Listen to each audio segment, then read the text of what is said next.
Claro. Es una cláusula que le saca la vuelta. Claro, acá no hay competencia, pero si lo hubiera habido, también le saca la vuelta a la competencia, o le saca la vuelta en este caso a lo pactado, porque si tú pactaste 900, ¿cómo terminas cobrando, no es cierto, en base a ese estudio el doble?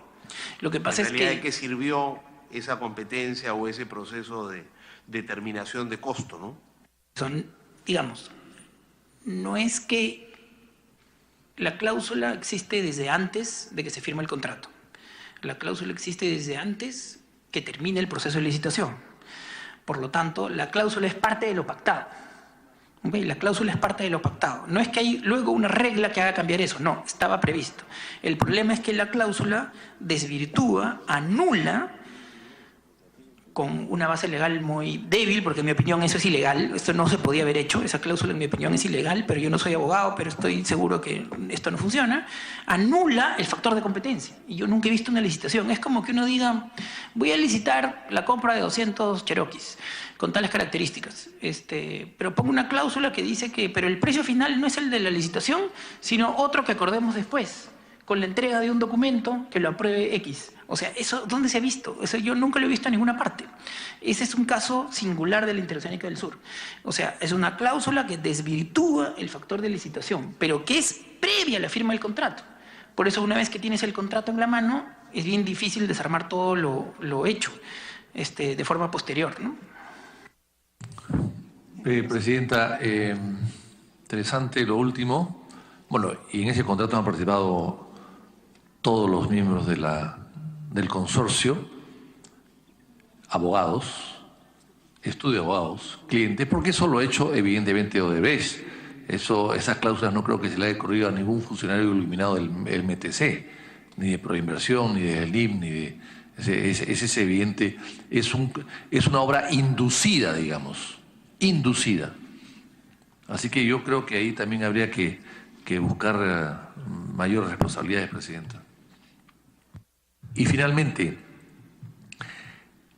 ¿quién habló de 14% de interés? ¿Quién lo dijo? ¿Hay algún documento bancario? ¿Hay alguna propuesta financiera? O sea, ¿por qué 14? ¿Por qué no 13.9, por ejemplo? ¿O por qué no 14.1?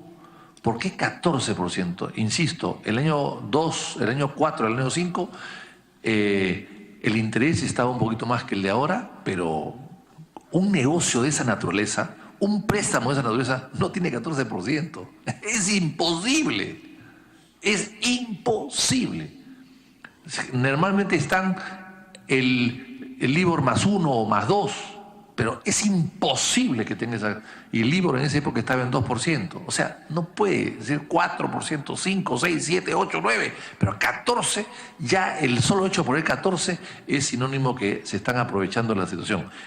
Entonces, no sé si me podría dar una respuesta en el sentido de que qué entidad sugirió, ¿no? Porque finalmente uno lo acepta, el tema del 14%. ¿Dónde sale esa cifra? ¿Quién la da? ¿Quién la proporciona? ¿Quién la menciona? O sea, claro, Señor Guerra García. Sí, cuando uno calcula los repagos del Estado y son como estaban previstos como 1.470, que es más que 900, uno deduce esa tasa de interés. Eso estuvo establecido en las bases y en el proceso de la licitación. Por lo tanto, es una definición previa. Ahora, no era tan ilógica en el sentido de que la tasa de descuento de los fondos públicos de inversión del Estado estaba en alrededor de 14% nominal y 11% real en ese momento. O sea, digamos que no era una tasa que se viera muy ilógica en ese momento. Pero tendrían que haber sido los asesores del CEPRI o el CEPRI mismo los que definieron ese tema al incorporar eso como el cálculo para estimar el repago y el estimado del PAMA. Entonces, digamos, la responsabilidad de definirlo es del CEPRI, de infraestructura, que estaba a cargo de la licitación, porque está establecido. O sea, el CEPRI tenía que decirle a los postores cómo era el esquema del repago. Por lo tanto, eso era parte de las definiciones básicas para la matemática de la oferta económica, ¿no? Y que luego es aprobado por la Comisión de Ministros de Proinversión, ¿no? Congresista Costa. Sí, para terminar, hay algunos... Congresista Costa, le pido una interrupción a la por congresista favor. Espinosa. Congresista Espinosa tiene la interrupción. Sí. Señor Guerra García, ¿usted podría precisarme a qué cláusula se refería en el tema del contrato? La cláusula lesiva. No me la sé de memoria, pero la puedo ubicar y enviarla a la comisión, no sé, a la presidenta. ¿Está bien? Congresista Costa. Una cláusula bien críptica. Por inversión cumple altos estándares de transparencia y están todos los contratos publicados, o sea que se puede revisar, pero me voy a demorar unas horas en reubicarlo. Sí, insistir con algunas preguntas que le hice hacia la parte final de mi intervención que no han sido respondidas, o por lo menos no he registrado. ¿Hay estudios actuales sobre el impacto de la Interoceánica Sur? Sí, el estudio del Pacífico que referí, digamos, es el más actual. No es súper actual, creo que está al 2014, me parece. Ese es un estudio distinto que el del año 2008. Es posterior. ¿Hecho por los mismos investigadores? No sé si son los mismos. O sea, es la Universidad del Pacífico. ¿Y auspiciado por Odebrecht? Financiado. En ambos casos. El primero no conozco, en el segundo... Ah, en el primero no conoce. Ya, yo pensaba que el primero era el auspiciado por...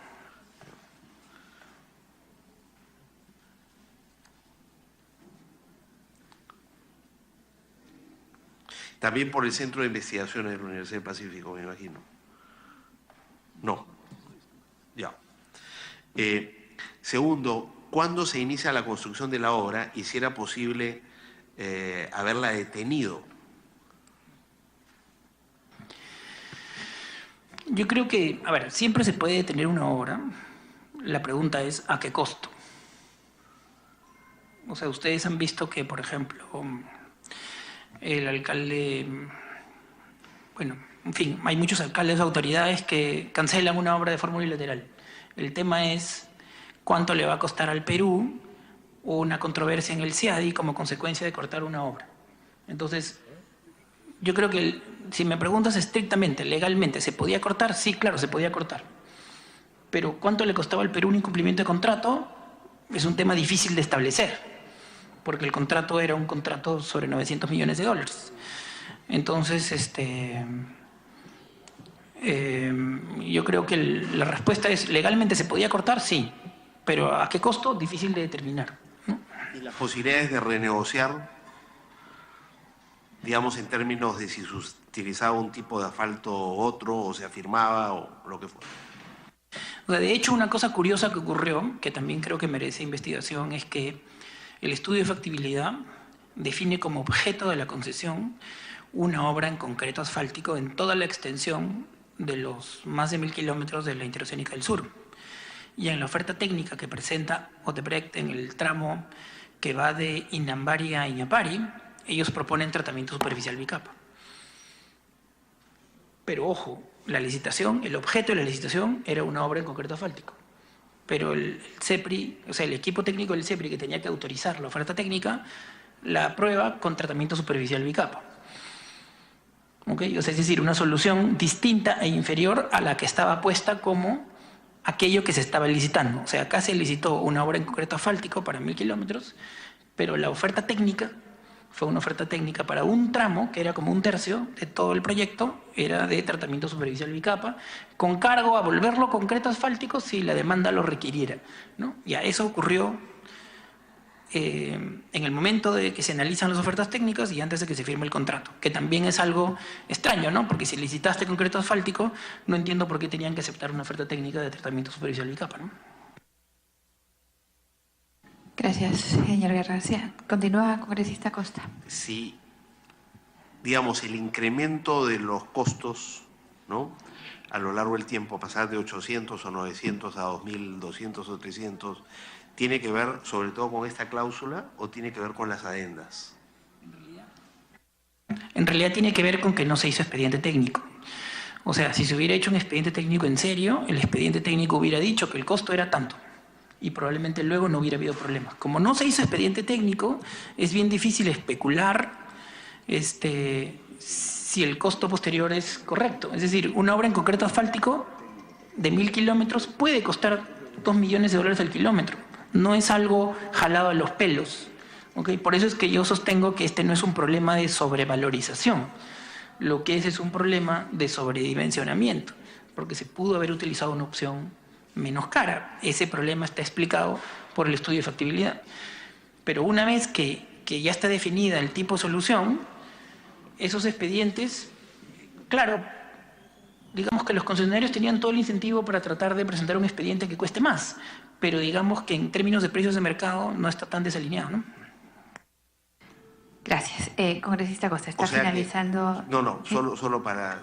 o sea que ese paso de 800, 900 a 2.200, 2.300 tiene que ver con esta cláusula que permite que, ¿no es cierto?, antes de iniciarse cada tramo se hace un pequeño expediente técnico y ahí es donde, en lugar de 50, terminamos con un costo de 100.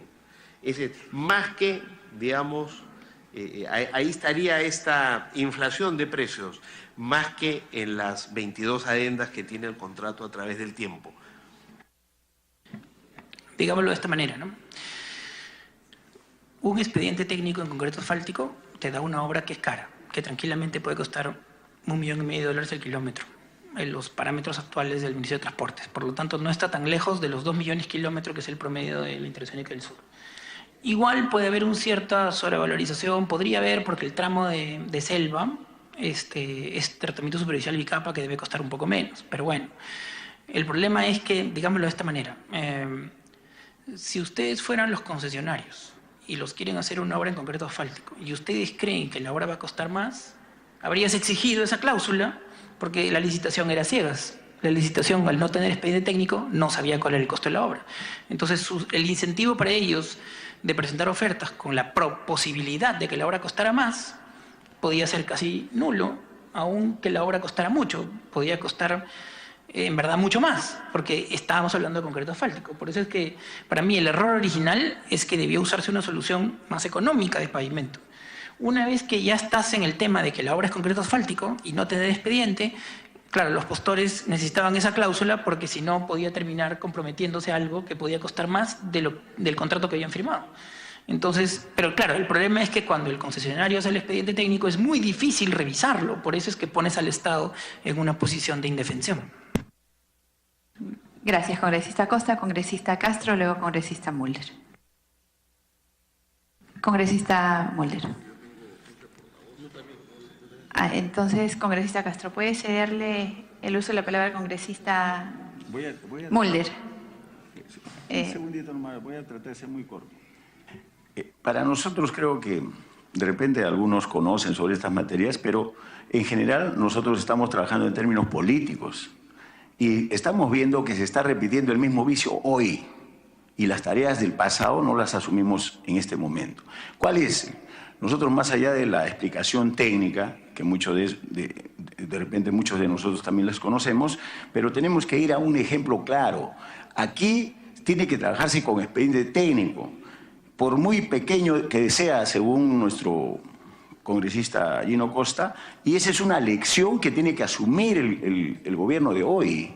Porque esa es la experiencia que nos ha pasado. Todo lo que nos ha pasado es porque no hay expedientes técnicos, porque no se sigue justamente se obvió el SNIP y hoy también de igual forma se quiere obviar esto mediante el Invierte Perú. Si no tenemos a nivel de expedientes técnicos es materialmente imposible saber el precio, o mejor dicho, el costo de un proyecto. Así que vuelvo a repetirlo, es materialmente imposible conocer, y por eso es de que después de eso se inflan los costos, se da una serie de cosas, más incluso se recurre a las adendas. Creo que esa lección, antes de que se haga nuestro amigo Mulder, en todo caso quiero dejarlo ahí y consecuentemente después de que intervenga nuestro amigo Mulder y nuestro amigo Vitocho, es indudable que tenemos que ampliar sobre esta materia. Esa es la experiencia que ustedes tienen en sus lecciones anteriores y eso es lo que tiene que transmitirse. Por más que incluso intervenga la Universidad del Pacífico. La Universidad del Pacífico hizo un estudio financiado sobre la IRSASUR, financiado por IRSASUR. Entonces saca una serie de ventajas económicas, beneficios, los cuales no han sido ciertos. O sea, ya no podemos confiar ni siquiera.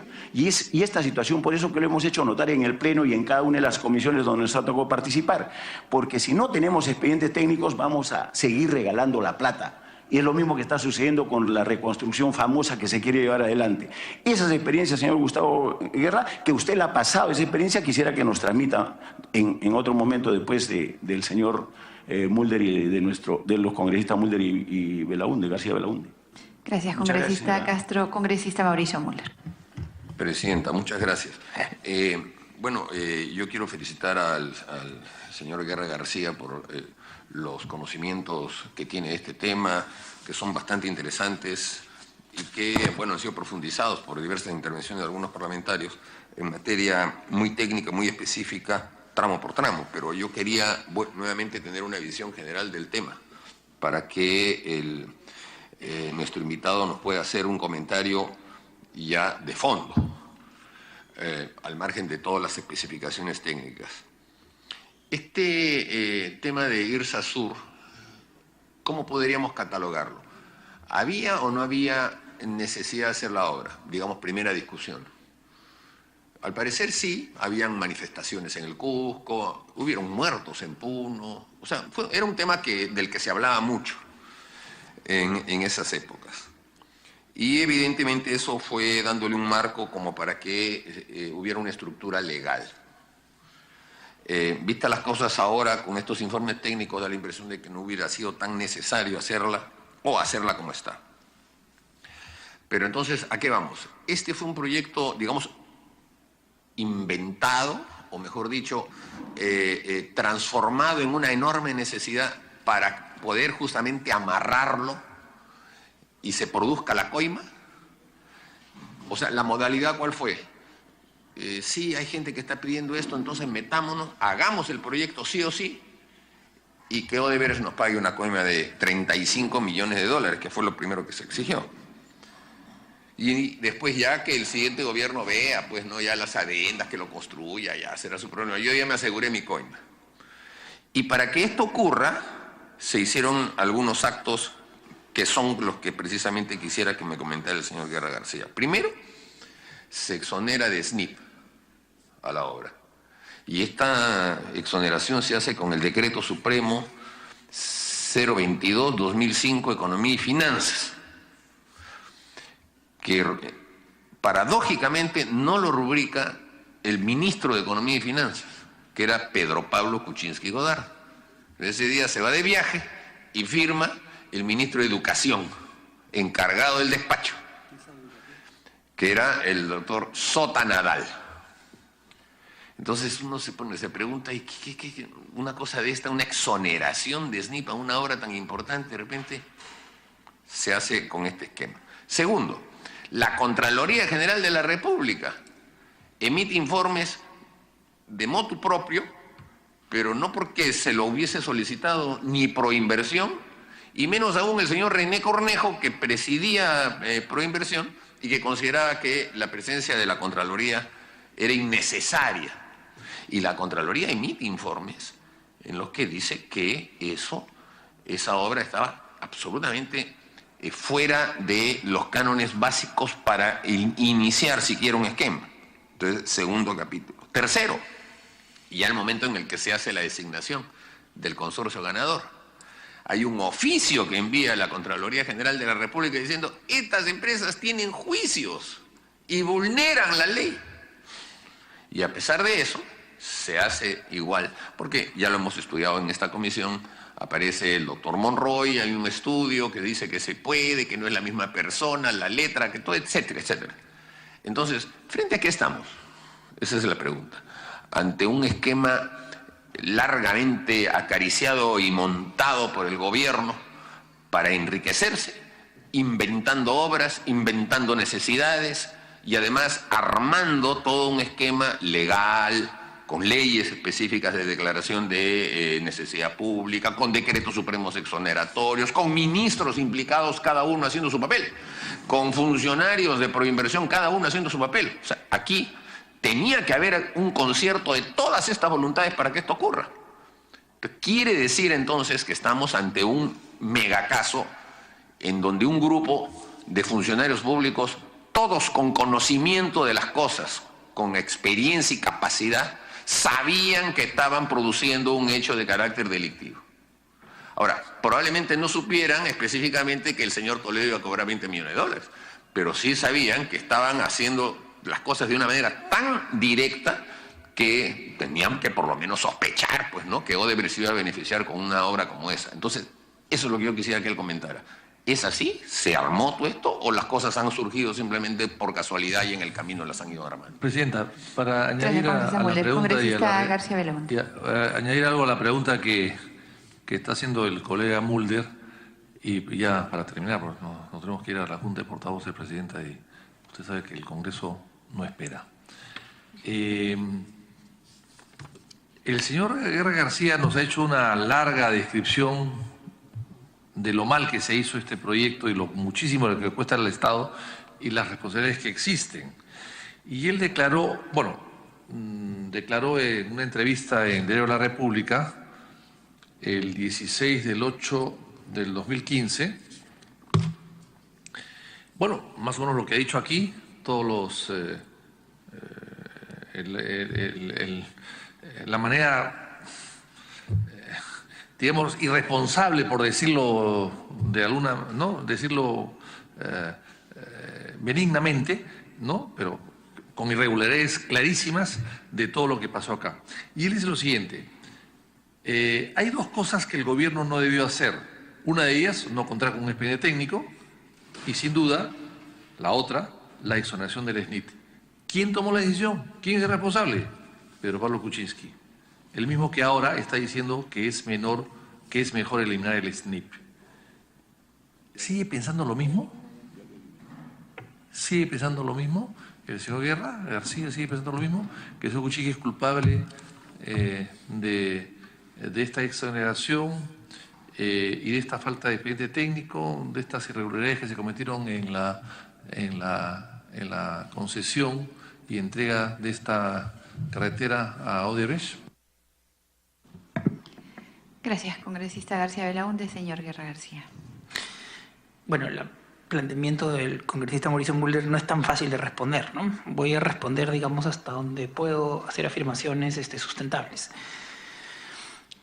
Es cierto que en los instrumentos de planificación del Ministerio, la Interoceánica del Sur no figuraba como una obra, digamos, de las de más impacto positivo al desarrollo. Eso es verdad. ¿Okay? No estaba en el plan intermodal como proyecto prioritario y no estaba en el plan quinquenal de inversiones del Ministerio de Transportes. También es cierto al mismo tiempo que en Puno había un consenso muy amplio de que la Interoceánica del Sur era la panacea del desarrollo de Puno. Es decir, en Puno, no sé si con base o sin base, pero ellos estaban convencidos y enfervorizados de que la Interoceánica era el futuro de Puno.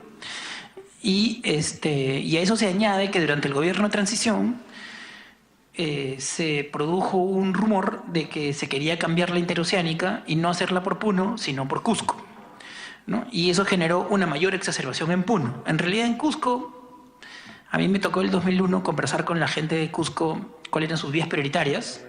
Y yo les pregunté, ¿qué es prioritario para ustedes? ¿La ruta 26, que era la Interoceánica, en el lado de Cusco, o salir a la costa por Nazca? Y su respuesta fue Nazca. O sea, para Cusco la prioridad era conectarse con la costa, Nazca, Puco y Chalhuancahuancay. Pero para Puno, sí, para ellos era un tema enfervorizado, el tema de que la Interoceánica del Sur era un proyecto de desarrollo. Esa situación sí existía. Cuando el 2004 y el 2005 el gobierno anuncia el esquema de la Interoceánica, un grupo de economistas, en que yo fui parte de eso, criticamos el esquema de la Interoceánica del Sur muy ruidosamente. Y lo que generamos fue una mayor simpatía del Sur por el proyecto. Tanto que todos los alcaldes firman comunicados a toda página en los periódicos diciendo que apoyan la Interoceánica del Sur. Y por lo tanto, la reivindicación de la Interoceánica pasó de Puno a toda la región sur. Entonces es verdad que sí había un tema político en el sur muy fuerte demandando la Interoceánica del Sur, en donde ningún análisis económico que uno pudiera explicar calaba. ¿Okay? Para ellos simplemente era un tema de reivindicación macro-regional. O sea, desde Madre de Dios hasta Arequipa, todo el mundo creía que la Interoceánica del Sur ya era la panacea, porque en parte los economistas limeños, entre comillas, ¿no?, criticamos, y por lo tanto se generó esta idea de que Toledo estaba con el sur y unos economistas estábamos tratando de bloquear el desarrollo del sur y que éramos centralistas.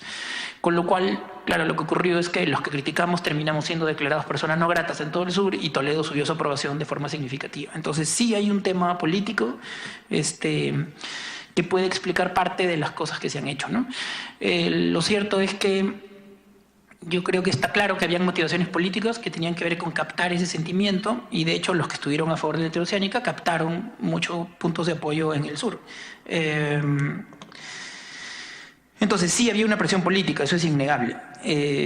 Ahora bien, ¿cómo se logró hacer todo lo que hemos hablado, que fue irregular, extraño, legal, pero extraño?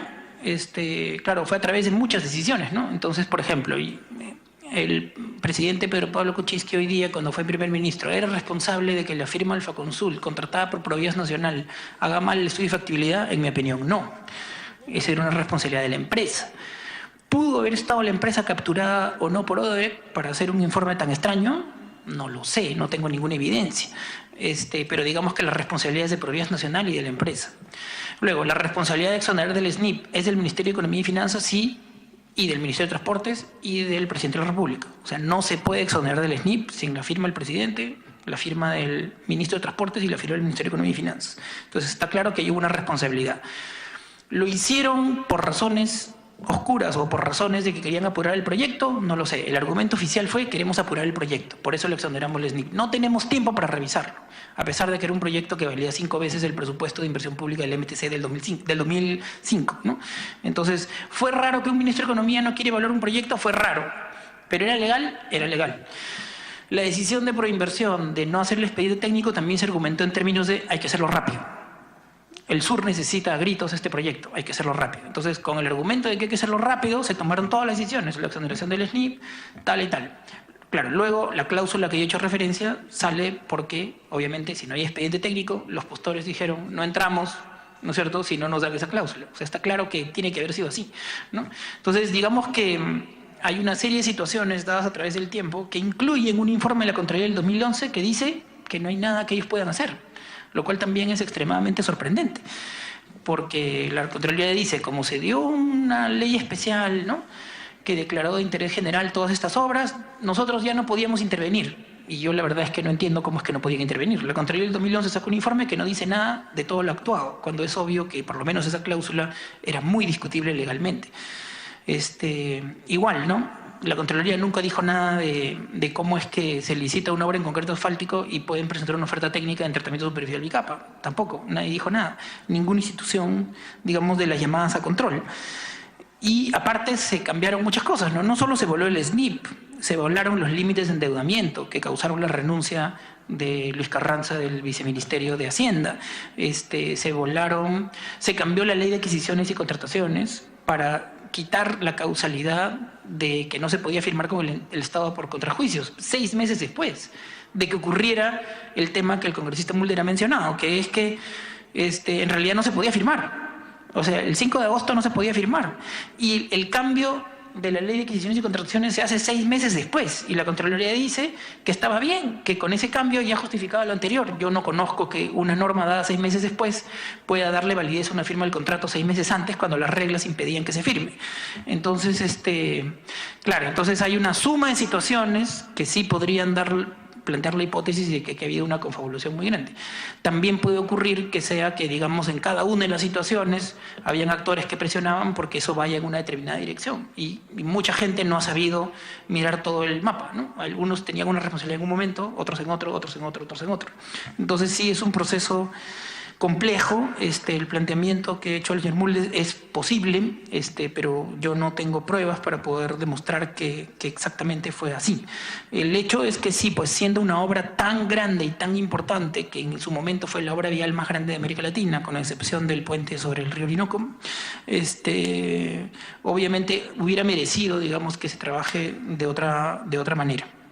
Y no sé si con eso he dado respuesta a las 2 preguntas que hicieron. Gracias, señor Guerra García. Una cosa más, solo perdón, sobre el último tema que me preguntaste, ¿no?, que se relaciona con Invierte-P.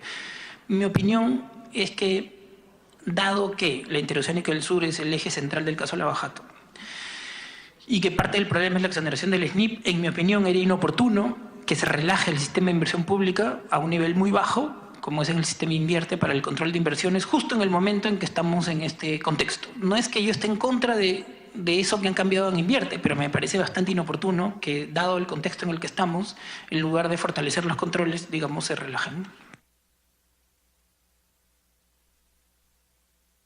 Congresista Costa. Antes de su intervención, congresista Costa, voy a consultar a los congresistas asistentes el trámite de dispensa del acta a fin de tramitar los acuerdos que se tomen en esta sesión. Consulto. En contra, abstenciones, aprobada por unanimidad la dispensa para dar trámite a los acuerdos adoptados en la presente sesión. Congresista Costa.